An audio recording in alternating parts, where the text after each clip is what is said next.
en esto de la pandemia y todo esto online. Y si bien es cierto, o sea, yo también me reconozco como madre de familia que tuvimos algunos altibajos hasta adaptarnos.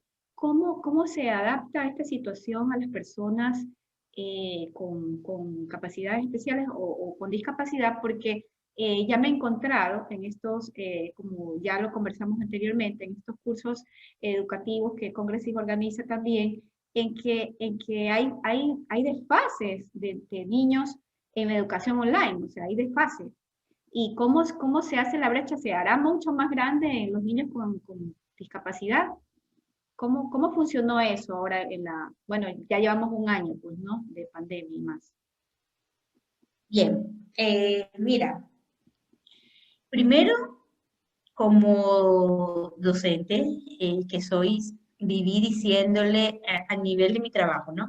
Viví todo un año dándole gracias a cada mamita porque prácticamente ellas se convirtieron en tutoras.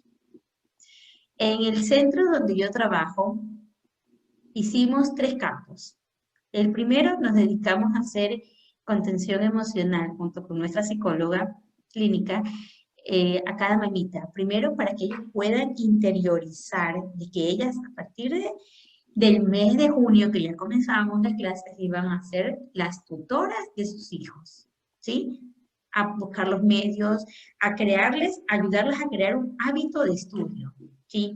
Eh, Definitivamente fue un éxito porque no tenemos a ningún estudiante desertor. Tuvimos éxito. ¿Por qué? Porque primero empoderamos a las madres del trabajo que iban a hacer ellas, perdón. Segundo, como somos un centro especializado, prácticamente era una adaptación de agenda para cada estudiante, pero partiendo de sus fortalezas y debilidades. Yo digo a mi equipo, siempre es mi equipo UEF, porque desde el día lunes comenzábamos a hacer agendas con sus respectivas adaptaciones para el siguiente lunes.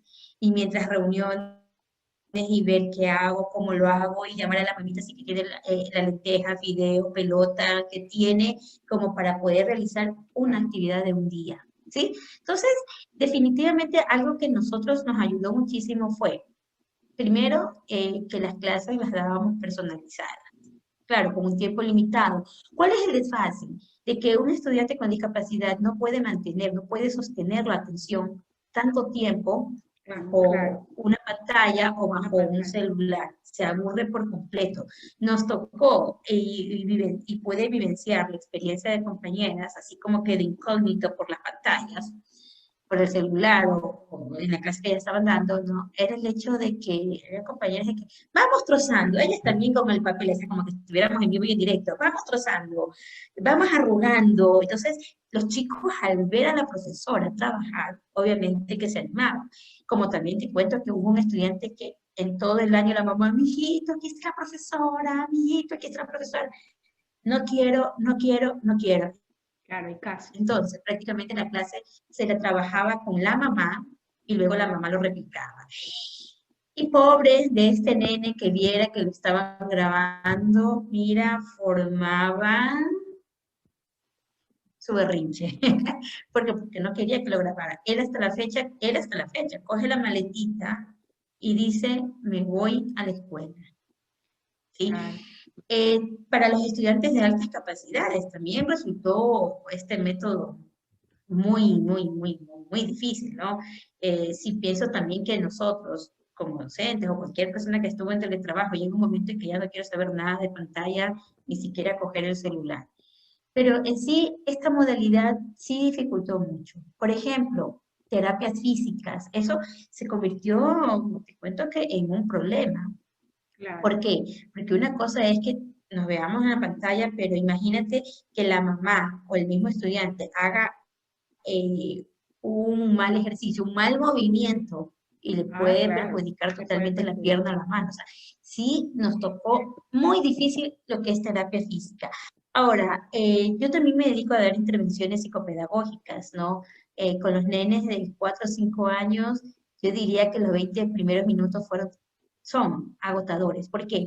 Porque para que ellos puedan conectarse bajo una pantalla y mantener la atención, mira, es muy difícil. O sea, me tocaba automotivarme 10 minutos antes para poder motivar a los chicos. Claro, prácticamente primero hacer una función de títeres, mira, vamos, hasta conectarnos. Y llegaba al punto de que los chicos, o sea, lo voy a decir en términos comunes, los chicos bajan totalmente la revolución y ya no quiero, ya no quiero, ya no quiero. Entonces tratábamos de hacer 15, 20 minutos precisos, concisos y bueno, trabajar en casa, reforzar en casa. Eh, yo diría que aceptación a esta modalidad en los chicos con discapacidad, un 60-70% de aceptación. Sí costó muchísimo, pero como te dije, no aplicamos diferentes estrategias. Nos tocó también adaptarnos al horario de ellos. Por ejemplo, un estudiante o un niño, siempre tengo la palabra estudiante, un niño autista que toma un determinado remedio para poder dormir, equilibrar sus horas, etcétera, tiene dificultad para levantarse a 8 de la mañana. Entonces, ahora con esta modalidad de que está en casa, pues bueno, toca a 10 de la mañana. Entonces, a ver, nos conectamos de 10 a 12, nos conectamos de 10 a 11. Entonces, en cierta parte dice la mamá, adoro esta modalidad. ¿Por qué? Porque ya mi hijo se levanta relajado, Eso nos está pasó a tranquilo. todas. Eso nos pasó a todas. Ya no en las madrugadas, a salir corriendo Claro, con el desayuno en la boca. Eso nos pasó a todas. así es. Entonces, bueno, es que en sí, esta modalidad ha sido de un aprendizaje para todos, totalmente para Así todos. es. Entonces, como que en una semana aprendimos esto, 2 semanas retrocedimos porque algo no salió bien, pero comenzamos. Bueno, Nos así toca hemos aprendido adaptarnos. algo que definitivamente no lo esperábamos. Claro, sí. Ajá, Ya. ya En podemos cuanto a, adaptar. te quería preguntar algo, saliendo de ese contexto, pero igual en la línea de la discapacidad.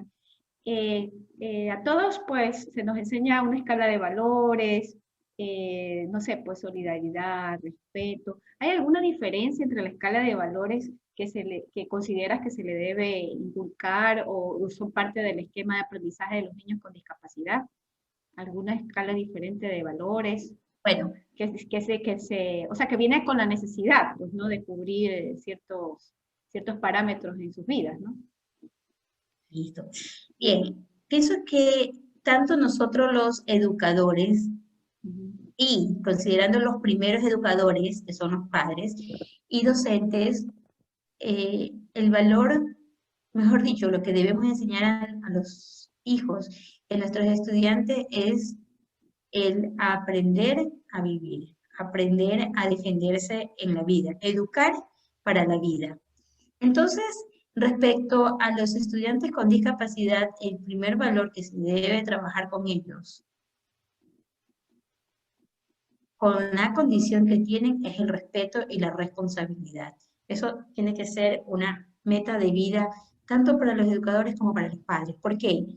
Porque justamente hay muchas personas ya mayores con discapacidad que dicen, no, nosotros tenemos que pelear por una equidad, tenemos que pelear por nuestros derechos, deberes, obligaciones, pero para poder cumplirlo, comencemos por el ser responsables, comencemos por el ser respetuosos. Entonces, estos dos valores, y una vez que estén acentuados, poder trabajar con autonomía. ¿Por qué? Porque imagínate un estudiante con discapacidad intelectual en un 60%, ¿no? Que tenga problemas, a la vez que tenga problemas de lenguaje. Yo sé que en un momento dado, lamentablemente, no va a poder hablar y lamentablemente no puede escribir. Pero ¿qué le voy a enseñar? A que de alguna forma sepa saludar a una persona que llegue a su casa o donde ella vaya a llegar. ¿Qué le voy a enseñar? A que debe de ayudar a los demás, ser responsable con su sociedad.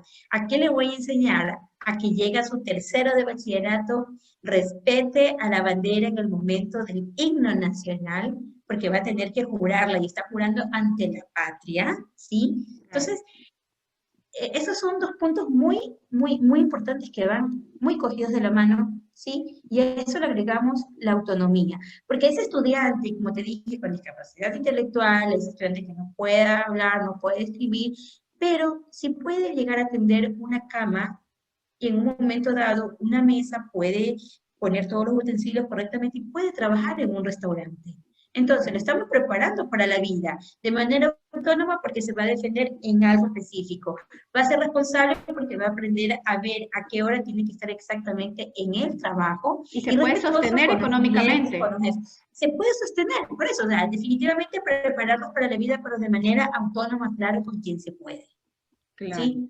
Entonces, llega un momento en que las empresas que dicen, ay, sí, necesito una persona con discapacidad, consíganme, necesito lo más pronto, no lo voy a poner nomás a recoger la basura. No, esa persona puede llegar a ser más. ¿Por qué? Porque tiene, de pronto, tiene mucha ayuda con su memoria fotográfica, entonces puede ubicar todos los cartones de leche en un solo lado, porque si se les enseña que tienen esta etiqueta de leche, mira, es color azul, blanco, ellos se los van a memorizar y van a poder ordenarlos. O sea, también depende muchísimo esa brecha que se puede abrir, que lamentablemente nos está faltando.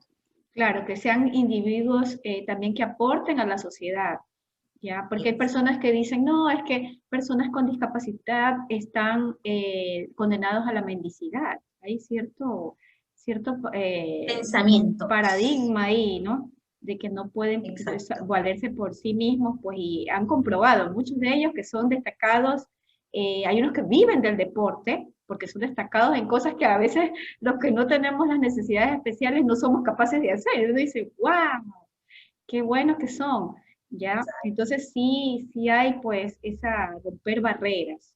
Y en el término de las barreras, Exacto. pues no, Eliminar barreras. ajá, y en el término de las barreras, tú piensas de cómo se puede incluir, o sea, a nosotros los que entre comillas nos decimos normales, desde las aulas, o sea, desde nuestros primeros años de educación, cómo incluir eso, o sea, ese concepto de la apertura a la inclusión social en la sociedad.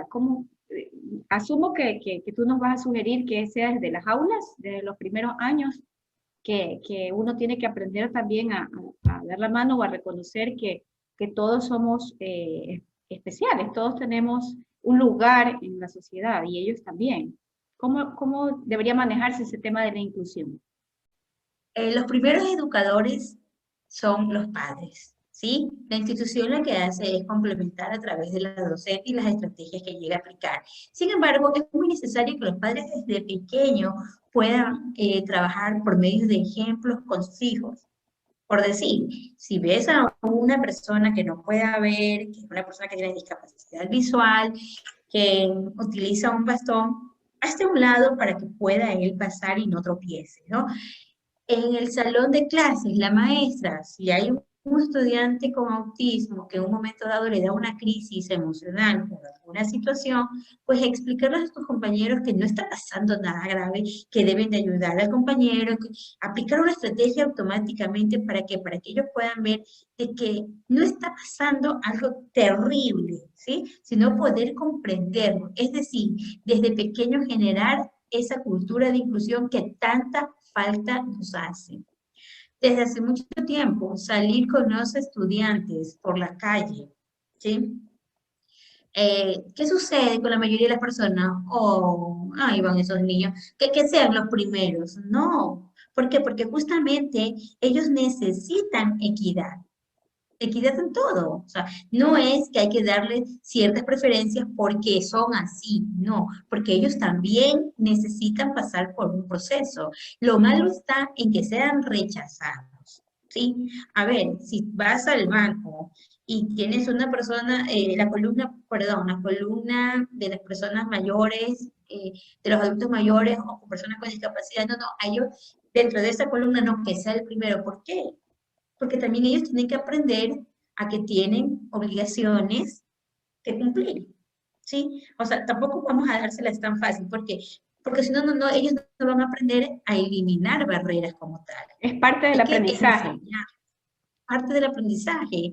Hay muchos estudiantes de que a pesar de su condición han demostrado lo excelente que son. O sea, tú te imaginas, ¿no? El día así el corazón, el pecho se me inflamó, se me hinchó de la emoción, de ver que dos estudiantes se presentaron en un programa a nivel de colegios en donde un estudiante síndrome de Down pudo expresarse, claro, fue un texto preciso, conciso, pero ¿te imaginas lo que es pararse a cientos de personas que no conocen? Yo pienso que la pastillita para relajarme me la tomé yo, más no los estudiantes. Definitivamente me la tomé yo porque estaba así como que, ¿qué sucede? ¿Qué sucede? Más bien al pendiente de que a ellos no les hicieran daño, ¿sí? Claro, Pendiente de que no haya ninguna burla, porque era su primera presentación. ¿Sí? claro. El día que ellos juraron la bandera, mira, fue también algo muy emocionante porque te apuesto que ningún otro estudiante lo hizo con tanto fervor como un determinado, como un estudiante tal. Entonces, son cosas que ellos también tienen que pasar por un proceso en que se sientan como todo un ciudadano, ¿sí? Que así como tiene que sufragar, tiene que hacer muchas cosas. ¿Y Entonces, cómo es esa enfrentar el oportunidad. bullying? ¿Cómo enfrentar el bullying? Por ejemplo, o sea, ellos son, si los normales somos presas del bullying, ellos aún más. A veces hay gente muy cruel, ¿no? Se acostumbran a hacer. Hay sociedades donde la intolerancia llega a esto, ¿no? De bullying. ¿Cómo, o sea, cómo tú les inculcas, no sé, que sean resistentes o que se levanten después de tremendo golpe? Porque el bullying es un golpe a tu ego, a tus valores. ¿Cómo haces para sostenerlos emocionalmente en caso de bullying?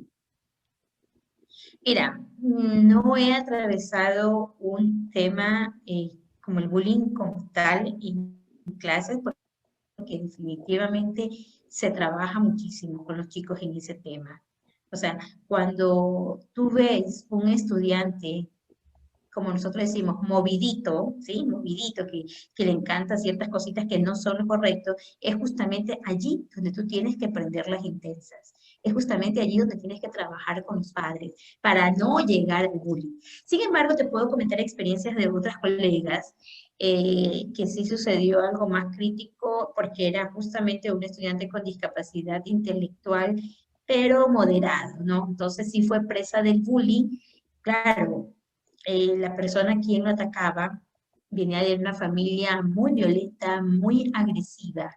Entonces, era su manera de desquitarse con la persona con discapacidad.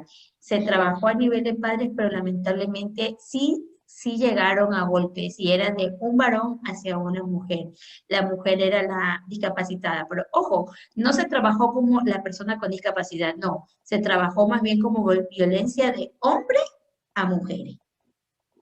Mm, Entonces, se le dio un giro, se le dio un giro. No es porque es discapacitado, no, porque tú no debes de golpear a una mujer. Se la trabajó más bien bajo esa versión, de de igual a hombre igual, a o sea, mujer. de igual a Lo que sí igual. he vivido, exacto, exacto. Lo que sí he vivido y muy penoso es hacia la violencia sexual en que viven las personas con discapacidad. Es más, te cuento que en España tiene un rubro muy alto, Son tiene un porcentaje vulnerables. Lo que muy pasa alto. es que todo ser que es más delicado es vulnerable. Es como los huérfanos o personas que no tienen quien los mire directamente, un padre, una madre águila, como yo siempre digo. La madre águila siempre son más vulnerables a la vista de los depredadores, ¿no? Exacto. Es una cantidad, un porcentaje muy alto y acá en Ecuador lo he vivido y la verdad que es muy penoso porque imagínate una estudiante, bueno, no fue en nuestra institución, pero una estudiante de Down que fue violada, ¿no? Claro. Entonces, son cosas muy penosas que allí sí tú dices debería de tener un triple castigo esa persona, ¿no? Eh, pero también aquí depende muchísimo de los padres. O sea, tú no puedes descuidar. Si yo sé que una mujer con síndrome de Down es muy sexualizada, es una característica normal, como madre debo de estar pendiente. Como docente, todas mis linternas hacia ella en ciertas cosas. O sea, tengo que tomar todas las medidas que yo pueda prevenir alguna desgracia como esa. Claro, sí. Entonces, sí somos nosotros muy llamados, ¿sí? A estar atentos a todo ese tipo de cosas. Como yo digo, antenas bien puestas. ¿Has tenido alguna experiencia como docente y especializada pues en esta temática de inclusión de los padres que son renuentes a aceptar la condición de sus hijos? a aceptar que, o sea, hay Sí, muchos, o sea, yo de madre a madre, o sea, como tengo, también soy madre de familia, pues sí he visto que hay personas que se sienten atacadas y le dicen, bueno, es que ella tiene una condición especial o algo le pasa, o qué es lo que pasa, por qué reacciona así. Hay, o sea, hay personas que se quedan en esa fase de la negación y eso no les permite tampoco evolucionar a los niños, porque están en esa fase y se quedan en esa fase de la negación. ¿Qué ejemplo nos puedes decir o los resuelves? O sea, cómo lo tomas? ¿Qué se puede hacer? bien, sí. Mira, tiene relación con la pregunta que me hiciste anteriormente y fue algo que lo viví de una mamá que me decía, señorita, yo tengo esperanzas, cuando los exámenes indicaban lo contrario, ¿sí? Cuando estábamos Negación. nosotros observando que los exámenes indicaban lo contrario, claro, negación, pero ahí también viene la parte de que, bueno, es una mamá que tiene que vivir un duelo, es una mamá que tiene que pasar por el proceso, ¿sí? De llegar a aceptar a su hijo tal cual.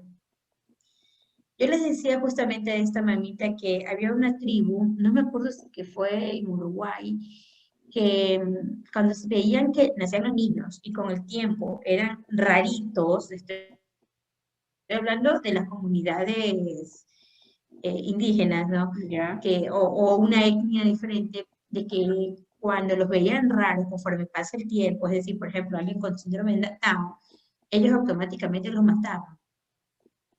A los niños Antiguamente los los mataban. romanos también, pues los romanos, los No espartanos, permitían que ellos también personas que tenían defectos en esas épocas, pues, de Cristo, los asesinaban, o sea, porque decían, no, ellos no valen como personas.